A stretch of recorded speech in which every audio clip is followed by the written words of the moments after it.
Juventus take on a Torino side that is only 1 point above the drop. So two sides fighting for very different things. So I think the first question is this kind of like a last gasp game for Juventus to have any sort of chance of the Scudetto? Or are we writing them off already with about a month and a half left in the season? Write them off. Rubbish, madness. I wish... Oh, Matteo, you missed our last podcast, but I really did have faith that they would do something special. I'll be honest with you. I wasn't so down and out, even after Porto. But I think that match against Benevento, and it's just a disaster. I don't know who to trust in that club, to be honest. I've tried really hard to protect our rookie coach because I think it's my belief that we should always protect those who haven't had the experience and been put in a position that they may not like, and we've seen, when it happened to Clarence Seedorf or different coaches in big clubs, and you want to make sure that they're not getting sort of the big brunt of it, because the Juventus has been poorly managed this season, and that needs to be talked about. I think their behavior has been poor as well. The things that have been said, the arguments that have been had, all in all, it's not been wonderful. But I think that there were a lot of good things that I did see from the side. There was a lot of unpredictability. Even if you look at the stats of Ronaldo, the way that he partakes in the games, even though we've seen several performances that perhaps weren't to his level because we judge him so exceptionally high, he didn't score a hat-trick against Porto. Is he no longer Ronaldo? But even if you look at that, there is a lot more unpredictability to his game.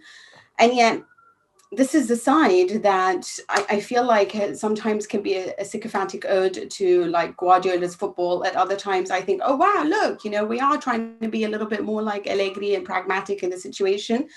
The truth is that the midfield is just a little bit rubbish, right? And we're asking Ronaldo to basically be a giant plaster. And when he can't be a plaster, it's all difficult.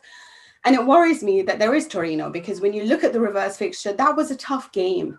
And more importantly, Nicola is somebody that I think, if you just look at that match against Inter, the way that he can take space away, the way that he can make it really difficult and prey on the weaknesses of his opponent. His team is not fantastic. So it's not always going to go to plan. Mistakes are very easily provoked from that side. This is why they're having the problems that they're having. But right now, one thing that I could always depend on with Juventus has been the strength of their coach. They've always relied on teachers, maybe not Sarri, but teachers in general, who've always managed to navigate the situation well. Can I really right now rely on Pirlo? I don't think so. I just to come back to Matteo's question, is this game a pivotal one? I mean, in a sense, yes, because you definitely can't afford to lose again.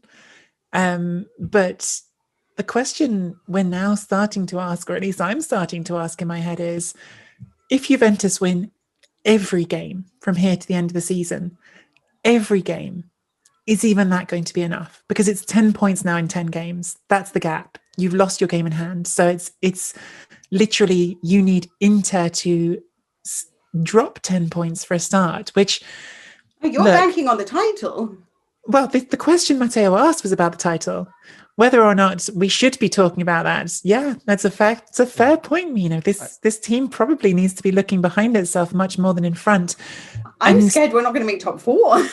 Yeah, and I'm glad you're mentioning that, because that was my follow-up. Is it's looking behind more so than looking ahead with the top four spots. I mean, could you imagine what an absolute catastrophe it would be for a team that's won 9 straight Scudetti, that's gone to 2 Champions League finals during this dynasty period of the 2010s, to now not even make the top 4? But with the way that they're playing, I mean, you look back at that game against Benevento and so many others against teams in the bottom half of the table, it's soulless and uninspired, and there's no identity.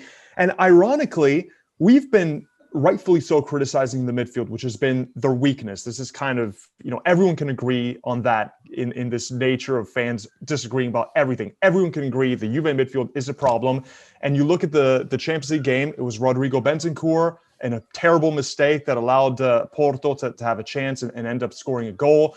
And against Benevento, in a game where you say maybe this is our last hope for the Scudetto, it's Arthur with an elementary pass across the pitch, across his own box, which ended up being the lone goal for Benevento. So 2 catastrophic errors from their midfielders, and you're looking at a team that is so incomplete at the moment. And all this talk that we've had this season, even on Serie A, about they have to build for Ronaldo for one more year. Do you really build a team around him now for just one more year, maybe of Cristiano Ronaldo? I know there's going to be a sit down this summer with the superstar, but I think the biggest question now is, right, you have to start looking ahead. And maybe I'm even changing my tune that I said there's no rebuild with Cristiano Ronaldo.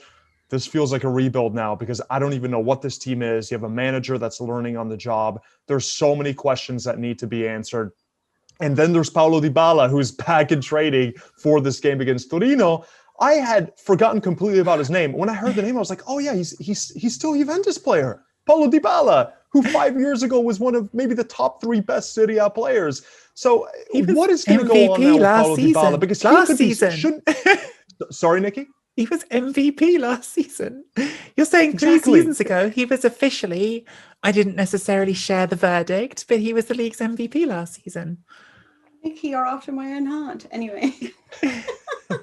I think the rebuild question is such a big one now, because I agree with you. Are you trying to do something with Ronaldo this last season or not? And even if you have a firm idea in your mind about that, whether you've decided that, yes, we are definitely all in on this last year of Ronaldo, which officially kind of is the line out of Paratici and the rest. They are saying, no, he's our player. He's a 5-time Ballon d'Or winner. We're going to make the most of him. How do you do that? Who do you put in charge? And we've all given some leniency for Pirlo this season. And I think there are things that he's done well. I think that Federico Chiesa, as we've talked about over and over again, has come on much ahead of where I thought he'd be. And I think you can see the shades of grey. You can say, I actually do think Andrea Pirlo gets some credit for that. Another manager might not have. But I think it was just this week, Kulusevski gave some quotes in which he was asked why his first season hadn't gone quite as well as he hoped it could. And he said, look, it's difficult when you're being played in a different position every game. Yeah. And yes, exactly. that might not be explicit, but in my ears, that's a dig at the manager. Mina, don't make an excuse for Bernardeschi now. I don't think it's even Pirlo's fault. I mean, listen, at the end of the day, Pirlo had I'm not here to defend him. Well, the manager chooses their positions. He does. Yeah, exactly. But he has been shuttled around in that with Allegri, with Sarri, with everyone. He's never been able. No, Kulusevski. This is what I worry. Did I say Bernardeschi? I meant to say Kulusevski. I said Bernardeschi just because I wanted to get a reaction from Mina. No, but Kulusevski is my fear is that he will be Bernardeschi. It's just annoying that they all rhyme. But like this is my fear, because right now, if you don't establish at an age, where they're playing and what's happening, their development takes longer.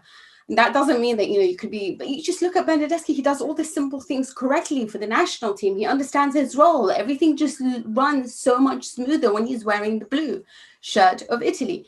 But when it comes to the Bianconeri stripes, you don't know if he's a fullback, he's a winger, he's a scorer. And then I was looking at some of the games, like, for example, the comeback against Atletico Madrid, like, he has had great moments, but because I feel like he's never been developed in the right way, because there was always someone better to put in that role so that he could sacrifice. A lot was done with this with Marchisio as well. Marchisio was sent out wide by Conte, then he was brought in, then he was Pirlo, but he had supreme tactical intelligence. And I think this is something that we need to talk about as well, about building. We need to have players that feel something for the jersey. There has to be a sense of belonging, right? And I do, like, this is something that has been brought up by the papers recently. Arrigo Sacchi was talking about it, because when can you ever get Arrigo Sacchi to stop talking for once? Yeah. But it is that sense of, like, Calabria, for example, Romagnoli, Donnarumma, they feel Milan. And right now, or for a while, it was, Giorgio Chiellini and Leonardo Bonucci, even though Bonucci didn't grow up with Juventus, but there is that belonging to the shirt. And I'm worried about the next generation, how many people really feel that.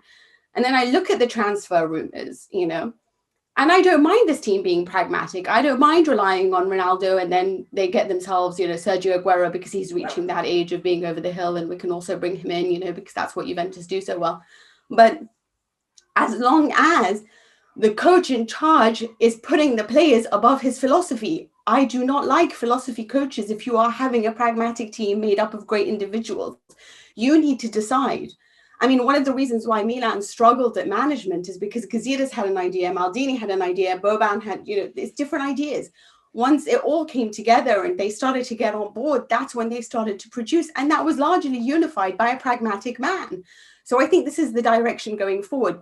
If you want to play with a philosophy, if you want to entertain, then build a team for that. But you cannot try to play a certain side without having the right personnel, because then it just looks, like I said, a sycophantic effort to be Pep Guardiola's, Manchester City. Thanks so much for watching ESPN on YouTube. And for more sports highlights and analysis, be sure to download the ESPN app. And for premium content and live streaming, subscribe to ESPN Plus.